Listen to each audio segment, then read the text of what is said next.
না ভেবে না বুঝে এই যে কিছু অপরাধ হয়ে যায়, সেগুলো কিন্তু মানুষ মনে করে না।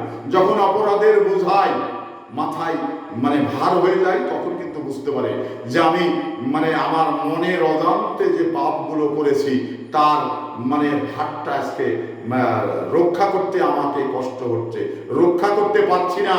তো এই ধরনের কিছু অজানা পাপ রয়েছে, কিছু মানুষের বুদ্ধিতে কিছু পাপ করেন, সেগুলো কিন্তু মানুষ যদি মনে করেন যে আমি এগুলো করব না, আমার এক সময় এই পাপ যে বাপেক ছাড়ে না, সেক্ষেত্রে আমাকেও কিন্তু ছাড়বে না, এবং অপরাধ নিশিদিন মনের ভিতরে কাটার মতো বাঁধে। এই বিষয়গুলো দ্বারা অনুশোচনা প্রকাশ না করে, অনুশোচনা করার জ্ঞান যাদের ভিতরে নেই, তারা আসলে কি বুঝবেন বলুন? পাপ এবং ন্যায় অন্যায় কি বুঝবেন? ন্যায় অন্যায় যদি বোঝার মতো জ্ঞান আপনার ভিতরে না থেকে থাকে, তাহলে আপনি বুঝতে পারবেন না।